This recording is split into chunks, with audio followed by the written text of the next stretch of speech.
रहेगी मेरे पागलो।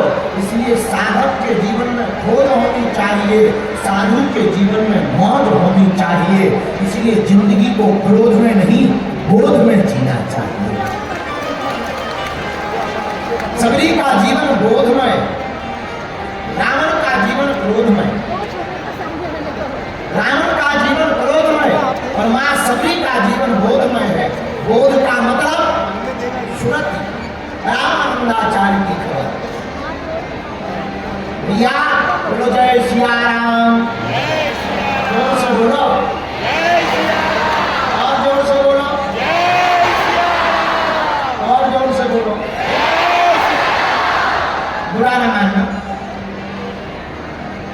हम लोग कई बार क्रोध में ऐसी ऐसी बातें बोल जाते हैं जो सपने नहीं हो सकती। एक आदमी गुस्सा में फड़फड़ा रहा है, हम तुम्हें खा जाएंगे, कहाँ खाएंगे? मैंने कहा क्या तुम आदमी खाने का ठेका लिए हो? खा जाएंगे, खा लेंगे, काट डालेंगे। अरे बेफिजूली की बात में बदल करो, जो कर नहीं सकते वो कर रहे हो। अच्छा क्रोध में एक और आदमी फड़फड़ाता हो, जोर जोर से चिल्लाता हो, और सच बोले बुरा न मानना। प्रेम में और क्रोध में व्यक्ति को सावधान रहना चाहिए। ऐसे प्रेम में कई बार आदमी इतनी लंबी लंबी फेंकता, बहुत लंबे, हम तुम्हारे लिए चांद तारे तोड़ लाएंगे। जैसे पिताजी की प्लाटिंग होगा, चांद तारे को छोड़ो, इसी टेंट पे टांग दे तो वाइब्रेशन मोड में आ जाओ। कुछ लोग प्रेम में कहने लगे हम तुम्हारे लिए प्राण दे दे, उंगली काट के नहीं दे सकती। इसलिए ये बातें अलग है, करना अलग है। इसी का नाम है जोश में होश रहना चाहिए। मेरे पागलों, जो व्यक्ति क्रोध में बोध रखता, जोश में होश रखता, वही इंसान इस दुनिया में महान होता। साधक का जीवन तो होश का जीवन, बोध का जीवन। बोलो जय सिया राम, जोर से बोला और जोर से बोलो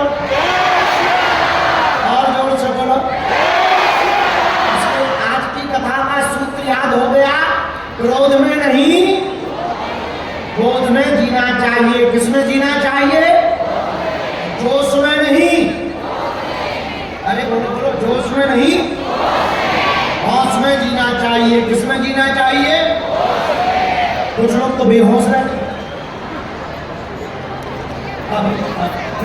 एक आदमी हमें मिला, अब ये नहीं बताएंगे कि मूसा घेड़ी का चल मिला। बोला गुरुजी हमने सुना है दारू पीने से जुकाम मिट जाता है। हम कहा नहीं पियो पियो। बोले क्या जुकाम मिट जाएगा?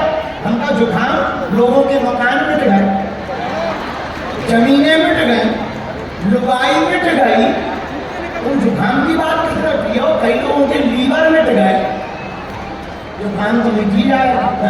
एक और पीने वाला, अच्छा पीने वाले भी बहुत खतरनाक होते हैं, पीने वालों से हनुमान जी बचा है।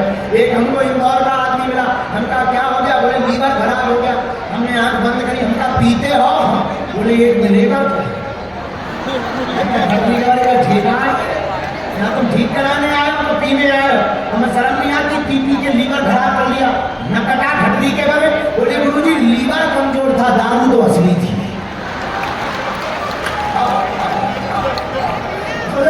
लीवर ही कमजोर था। बोले भगवान को लीवर की क्वालिटी ठीक करनी चाहिए।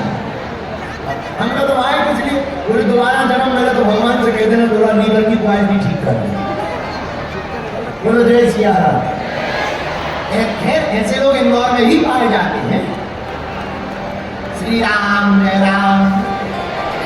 तो भैया सदगुरु के चरणों में सब कुछ प्राप्त होता है। जो होश में जीवन जीता उसे सब कुछ प्राप्त होता।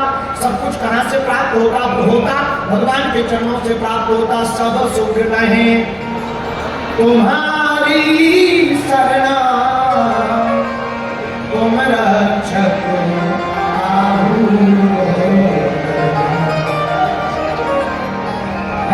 अच्छा सब सुख हनुमान जी दे देते हैं। हनुमान जी किसके साथ? राम जी के। हनुमान जी खुद अपने मुख से कहते कौशलेंद्र दासो हम राम जी के दास। राम जी के दास कौन? हनुमान जी। तो हनुमान जी के चरण पकड़ने से सब कुछ प्राप्त होगा। बोलो जय बजरंग बली।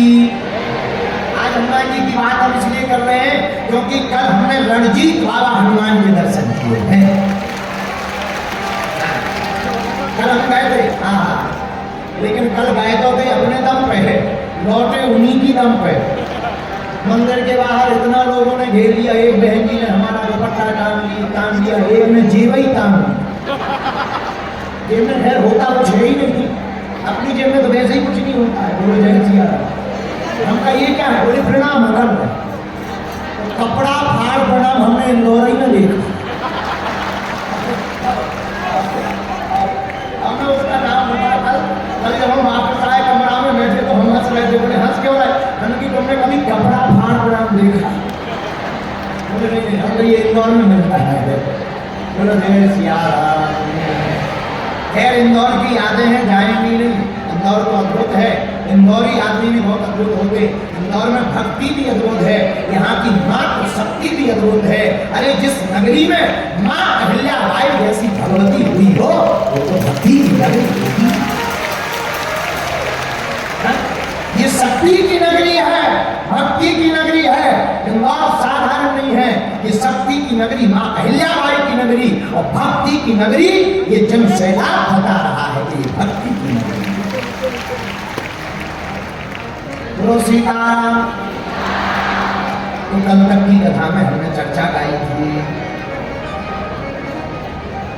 भगवान नंदनंदन यशोदानंदन श्री ठाकुर जी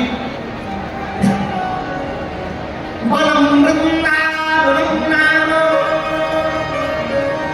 असभ्यम नवताननम गोप गोपी गवाम सेव्यम।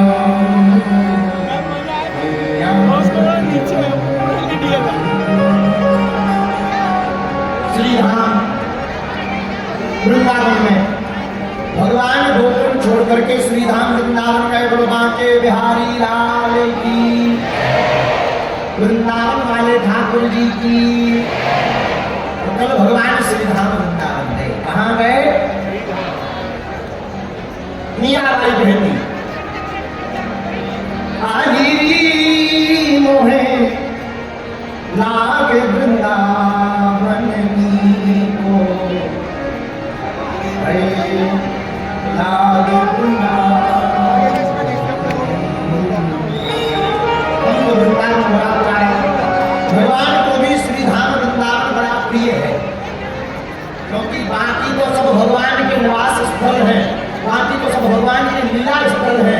श्री धाम वृंदावन को भगवान का घर है। क्या है? बोलो बोलो बोलो। सारे संसार में व्यक्ति कहीं भी घूमने आए अच्छा घर में ही लगता है। सारे संसार में जितने भी बड़े बड़े 5 स्टार होटल हो, दुनिया हो, गाड़ी हो, जाएगा घूमेगा और उसे अच्छा घर में ही लगेगा, वो घर में ही ज्यादा रहना चाहेगा। उसी प्रकार ठाकुर जी के लीला स्थली बहुत हैं और ठाकुर जी को सबसे ज्यादा प्रिय श्री धाम वृंदावन ही, क्योंकि वो भगवान का घर है। अच्छा, वृंदावन में ऐसा है क्या? वृंदावनम गोवर्धनम यमुना पुलकानि च दीक्षा सुत्तमा प्रीति रामवादयो। वृंदावन का कहते हैं जहाँ गोवर्धन की कलेटी हो, यमुना का किनारा हो, वृंदावन भक्त सतुहा नाम वनम इति वृंदावनम, यहाँ पर भक्तों का समूह विचरण करता हो, जहाँ गली गली और पात पात में डाल डाल पर राधे राधे होए, वही मेरा ब्रज बिहारी कन्हैया गली गली में हो। श्री धाम वृंदावन भक्तों की भूमि। श्री धाम वृंदावन भैया ब्रजवासी हमारे परम पूज्य श्री आचार्य चरण मनुक पीठाधीश श्रीमद जगत गुरु पाराचार्य श्री राजेंद्र दास जी महाराज एक अद्भुत बात बोलते हैं। पूज्य महाराज श्री जी ने हमको कहा था, आज भी याद है हमको, 5-6 साल पहले नहीं कहा, हमको याद है। बोले कोई वृंदावन का ब्रजवासी, ब्रज का ब्रजवासी किसी बाहर के रहने वाले को स्वीकार कर ले, अपना बना ले, तो समझना ठाकुर जी ने ही अपना बना लिया है। ब्रजवासियों की महिमा, मतलब ब्रज में शायद बुरा न मानना, हम लोगों का जीवन तो ठीक है ही है कि भारत भूमि मिली, और भारत भूमि में भी अगर श्रीधाम वृंदावन का जन्म मिल जाए तो क्या कहना। एक और पुरानी पुस्तक थी ब्रजरस, हमको संत जी का लेखक का नाम तो पता याद नहीं है, और बहुत अच्छी आदि गली फटी थी, तो राजा गुरु जी के यहाँ से हमको मिली थी। उसमें लिखा था पंडित जी कि वृंदावन में जन्म लेने के लिए, वृंदावन में आने के लिए इंद्रादि देवता भी लाइन में लगकर भगवान से प्रार्थना करते कि हमें ब्रज का कुकर सूकर भी बना दो, तो हमें स्वीकार, ब्रज का कुकर सूकर भी बना दो सो हमें स्वीकार है, क्योंकि ब्रज की गली अद्भुत है, ब्रज का रास अद्भुत है, ब्रज का निवास अद्भुत है, ब्रज की अधिष्ठात्री भी अद्भुत है। ब्रज की अधिष्ठात्री कौन है? श्री राधे, श्री किशोरी ब्रज की अधिष्ठात्री है। तो भगवान वृंदावन क्यों रहने गए? वृंदावनम गोवर्धनम यमुना पूर्णानि च, भगवान ब्रज में वृंदावन धाम को अपना निवास बनाते हैं, और वृंदावन में वास किया ठाकुर। एक बात हमारा